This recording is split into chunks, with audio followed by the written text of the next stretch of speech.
Après, de l'influence de la touche au niveau sonore, c'est un petit peu comme tout le reste, ça participe à sa manière en termes de masse. C'est un équilibre de tout.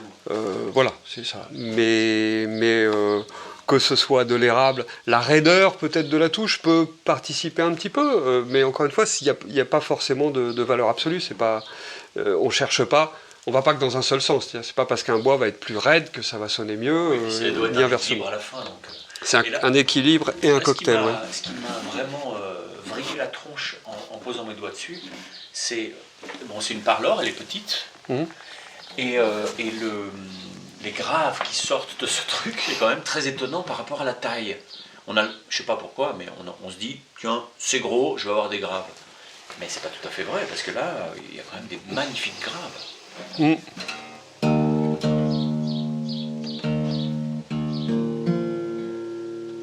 Alors, voilà, c'est gros, donc il va y avoir des graves.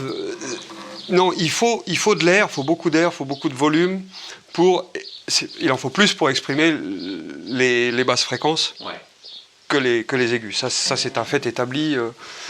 C'est ce qui explique la différence de taille des guitares, mais entre un violon et une contrebasse, pour vraiment caricaturer, enfin, tu vois, faire à gros traits, quoi. Alors comment ça se fait que celle-là, elle est plus grave que... Mais après, c'est pas le volume d'air qui fabrique la fréquence. Oui. Tu vois, qui la génère. C'est d'abord la corde, c'est aussi ton doigt, mais c'est d'abord la corde.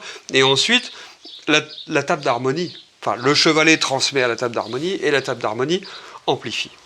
Et amplifie plus ou moins, selon les guitares, les barrages, le bois, amplifie plus ou moins les harmoniques, les complémentaires, les enrichissements de la fondamentale. Et en fait, ce qui fait les basses de ces guitares-là, de celles-ci, mais comme des Wesson et d'autres guitares, c'est essentiellement le barrage. Le bois de la table aussi, le Red Cedar a tendance à, ça c'est connu, à guitare égale, quel que soit le format, et barrage égal, évidemment, si on veut être un peu précis dans ce qu'on avance. Une table en cèdre comparée à une table en épicéa aura régulièrement, presque systématiquement, tendance à donner un son plus rond, plus doux, parce que pareil, c'est un bois plus tendre. La densité du cèdre est plus faible, elle est d'ordre de 0,4 pour un épicéa qui fait plutôt 0,5 en temps normal. On dirait que tout a été optimisé pour que ça... Voilà. Et après, barrage. Et nouvelle famille de barrages chez moi, puisque toujours dans le pré-contraint. J'avais jusqu'à présent, je proposais 2 barrages différents. Le barrage que j'ai développé avec et grâce à mon ami Gérard Audirac, dont on a déjà parlé, qui est un barrage vraiment issu du classique, de la guitare classique, et qui est un barrage en éventail. Donc ce barrage en éventail que j'appelle Copo Dirac, justement parce que vraiment je le dois à mon travail avec Gérard Audirac.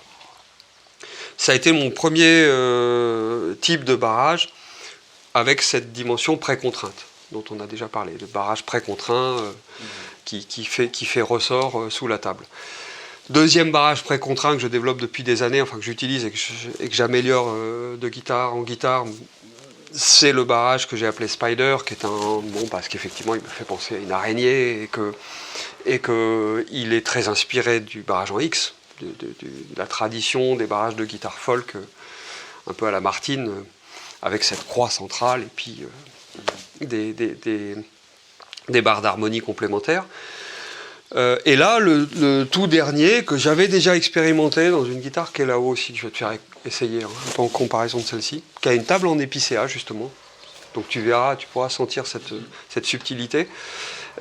C'est un barrage qui est inspiré par un barrage relativement peu connu, mais qui s'appelle le Lattice, qui en fait est un barrage très simple en termes de design. C'est une forme de croisement très régulier de barres. Je cherche un peu mes mots, mais en diagonale, enfin en gros, un quadrillage, voilà, c'est le bon terme, exactement, un quadrillage diagonal de la guitare. Plus ou moins serré, il y a des gens qui font des lattices très très serrés, presque de l'ordre de 3 cm entre chaque barre. Donc assez fin alors. très très fin, très léger, mais et très régulier. Au contraire de réflexions sur les barrages où on aurait 2 grosses barres et ensuite plein de petites choses autour. Tu sais, le barrage, c'est un monde sans fin. Enfin, on pourrait en discuter des journées entières. Tout ce qui a été... Il y a un barrage par lutier. Et là, puis, c'est plutôt une option de simplification, plus de barres, ouais, mais moins de bois. D'accord. Et toujours de la précontrainte. Toujours ce principe de ressort tendu pour... Mais ça, on le sent. Hein. Pour permettre à la table de vibrer tout de suite, quoi. Dès que tu rentres dedans, même avec la pulpe, ou avec un médiator. Enfin, voilà, il y a de l'énergie disponible. Voilà, donc essentiellement ça. Hein. Et toujours, pareil, la surface de table. Même s'il est évident, je ne l'ai pas expliqué, le choix du positionnement là, de ces accidents dans le bois, c'est pas ici, évidemment. J'aurais pu la mettre dans l'autre sens, la table. Ouais. C'est plutôt en partie haute, parce que ce qui fonctionne de la table, c'est quand même essentiellement ce qui est autour du chevalet. Je te rassure aussi, bien sûr, ces parties-là ont été totalement imprégnées par-dessous et à travers d'une résine pour être stabilisées. Mais acoustiquement parlant, c'est une zone à part, en fait. C'est quelque chose qui fait partie du fonctionnement global, qui donne un caractère à cette guitare. Mais évidemment, ça ne peut pas partir en vibration de la même manière qu'une autre pièce de bois. Et tout de même, sur ces guitares-là, le fait de ne pas avoir de bouche centrale, des vents rosaces traditionnels, c'est la démarche depuis le départ, qui consiste à avoir, encore une fois, toute cette surface qui travaille. Oui, il faut avoir un trou au milieu de ce qui doit...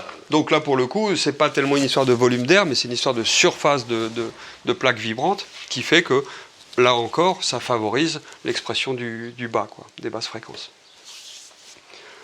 C'est étonnant, en fait. Quand on voit la guitare, le volume, voilà.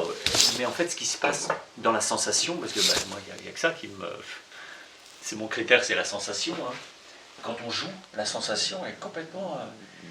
C'est pas comme si ça allait pas avec la guitare, mais on est surpris, on se dit « Waouh, ça part, ça... »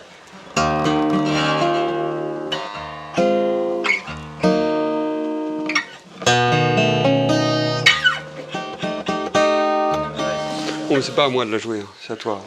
Ouais, de toute façon, je vais en faire des vidéos. Ouais. Tu sais, il va en faire des vidéos, il a promis. Je vais en faire des vidéos avec un bon micro. Je me suis acheté enfin un bon micro, ça fait 10 ans que je me dis qu'il faut acheter un bon micro. Elle est superbe. Voilà. Écoute, qu'est-ce que je peux dire encore? Non, franchement, un grand plaisir qu'elle soit dans tes mains. La première nude, quoi. Ouais, t'as jeté ton dévolu dessus. La première nude. Je sais pas s'il y aura d'autres nudes, je sais pas si je garderai le qualificatif. Peut-être si je vais faire une Wes en nude, ouais. C'est ça, ouais. Ça peut être une espèce d'option, un truc. Les nudes, c'est cette série, en fait, c'est cette série de ces tables. Tu veux que je t'en montre d'autres? Tiens, il y a celle-ci. Il y a celle-ci. T'as de la bobine encore? T'as du film?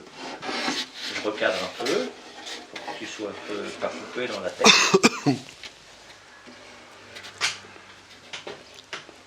Ah oui, si je m'avance, ça me coupe. Ouais, voilà. Je vais boire un coup. J'apprends, je suis un peu un apprenti d'image en avant. J'ai mon fils qui m'engueule, qui me dit c'est pas bien, tu fais mal tes réglages, tu m'as un peu appris. Donc là, tu auras une plus belle tête que la dernière fois. Franchement, ça va quand même. Voilà, tu vas voir, c'est quand même une autre limonade. Alors. Oui, donc celle-là, c'est un peu le même. En fait, ça c'est la petite sœur. Ouais. Enfin, la table, c'est la petite sœur de la tienne. D'accord. Un petit peu plus loin dans la planche. Hein, évidemment, ça progresse. C'est plus petit, c'est plus discret peut-être. Différent. Et ça, c'est un projet de guitare archtop. Enfin, archback. Ouais. En noyer, celle-ci. Un noyer français. Noyer. Ouais. J'aime bien aussi travailler le noyer. C'est beau, hein? C'est plus léger le noyer que le cormier. On pourrait faire un fond en cormier, mais c'est lourd, hein. Faudrait dépoter aussi pour tailler dedans. Manche en noyer du coup aussi. Tête, plaqué noyer, enfin voilà, il y a beaucoup de noyers. Et cette table qui, au lieu d'être arch sculptée, comme l'est le fond, est arch bombée, forcée, contrainte. Contrainte aussi, pareil. Très très très pré-contrainte celle-ci. Ah ouais. Et pour la simple raison qu'en fait ce projet est un projet de guitare nylon, corde nylon. Ça va être magnifique. Et la tête ressemble plus à la Wesson? C'est la tête de la Wesson, oui. ouais. Ça, okay. Ouais. Inversée parce que c'est un modèle gaucher. Okay. C'est une commande celle-ci, hein. Mais commande d'un client qui m'a laissé pas mal carte blanche. Et du coup, j'ai pensé ça. Je pense que le fait de ne pas faire une table voûtée, sculptée, comme on l'aurait fait traditionnellement pour une archtop corde acier, avec toute la raideur que ça comporte. Les guitares cordes acier archtop, ça peut sonner acoustiquement, c'est intéressant, c'est un timbre encore différent, différent de la folk, de la flat top, différent de la classique évidemment, et de la manouche et tout ça, mais c'est une catégorie, c'est un goût à part. Mais j'ai hâte d'entendre ça, tu vois. Mais voilà, je pressentais que, et ça a été confirmé par plusieurs luthiers en qui j'ai vraiment confiance, que j'ai appelé pour les interroger là-dessus et qui m'ont tous dit ouais, une archtop corde nylon, c'est quand même un peu peut-être pas un non-sens, mais un peu antinomique. En tout cas, ça pousse des paramètres un peu trop loin parce que la tension de corde nylon est quasiment 2 fois moins importante que la tension de corde acier. Il n'y a pas assez pour... Voilà, il n'y a pas assez d'énergie au départ. Pour embarquer la table sculptée. On pourrait obtenir un son, mais il faudrait tellement rentrer dedans. Ou alors faire une espèce de voûte énorme, enfin, ou au contraire de chevaler très très haut pour créer la pression, mais du coup on aurait un son très court, très sec, pas très intéressant. Alors que là, donc le fonctionnement, c'est plus... le concept, le parti pris, de se dire voilà, je fais une table tendue, très voûtée par forçage de barrage, pré-contraint aussi, au passage. Qu'un autre barrage là, c'est un autre design, encore, oui. Ça n'en finit pas. Mais oui, il fallait que je repense la répartition des barres. Relativement éventail quand même, hein, mais un éventail élaboré. Et puis voilà, on va voir. Avec un vrai chevalet flottant. Ouais. Un corps aussi. Oui, parce que ça c'est vraiment le principe de l'archtop. C'est-à-dire qu'au lieu de travailler en arrachement, comme sur les guitares classiques ou les flat top, les folk de tout temps, enfin, actuel et du XXe siècle. Donc le chevalet qui travaille en tension, et donc en torsion, ce qui est hyper important pour le son. L'essentiel se fait là. Hein. Comparé aux archtop où le chevalet est en pression, uniquement en pression, avec un cordier derrière qui subit, lui, la tension. Tandis qu'un chevalet collé, ça subit la pression et la tension. C'est ça qui produit comme ce que fait ton pré-contraint toi. C'est ça qui produit ça un peu. Le pré-contraint est une réponse à ça. D'accord. Et dans le cas de la pression ici à la verticale, il faut qu'il y ait justement suffisamment de pression pour exciter la table. Les Selmer aussi sont faites, enfin toute la catégorie des guitares qu'on appelle manouches, qu'on doit plutôt au dessin de Selmer Macaferi, sont sur ce concept-là d'un chevalet en pression sur la table. Et c'est pour ça qu'elles ont une petite voûte aussi, enfin elles ont un petit bombé, et qu'elles ont des chevalets relativement hauts. Sinon ça sonnerait pas, quoi. Sinon, la hauteur du chevalet te rajoute. Te rajoute de la tension, donc de la pression. Bien sûr. Et si t'en mets trop, c'est horrible. Ça fait hyper crin-crin. Voilà. Et donc là, tu vas avoir un chevalet de quelle hauteur à peu près? Là, il va faire 15 mm. 15 mm, ok. Et avec un cordier après derrière? Oui, alors le cordier c'est différent. J'ai fait un choix. J'ai pas envie d'avoir un cordier suspendu à la. Justement, archtop, quoi. Typiquement archtop, encore moins en métal et tout ça sur ce genre de guitare. Donc j'ai fait le choix d'avoir une embase en dessous qui est prise dans le barrage. Et donc je vais venir encastrer, enfin coller plus loin derrière le cordier. D'accord. Mais c'est pas au chevalet que sont attachées les cordes. C'est ça qui est important. Et puis il y a aussi une histoire de cordes nylon. Les cordes nylon, tu sais, c'est déjà très pénible, ça se désaccorde tout le temps. Ouais. Si tu avais un cordier suspendu, c'est horrible. Ok, tu feras des enregistrements que je puisse... Oui. Je vais essayer de la faire tourner un petit peu avant de la livrer.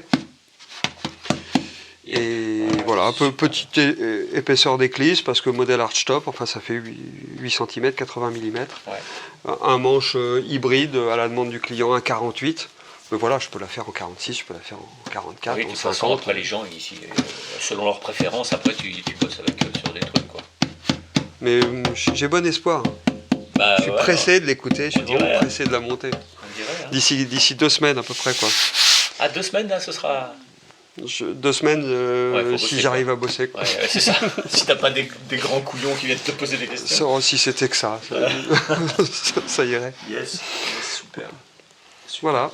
Bah écoute, moi je vais enregistrer cette guitare, je vais me faire plein d'essais pour voir où, parce que c'est un peu nouveau pour moi cette ouïe ici, pour voir où mettre le micro, mais j'ai quand même mon idée, d'expérience j'ai un peu mon idée, mais et puis je vais l'enregistrer, je vais faire de la musique avec, puis je ferai des vidéos parce que je vais avoir envie d'en parler. Moi je fais un peu ce qui m'intéresse aussi, toi, tu vois.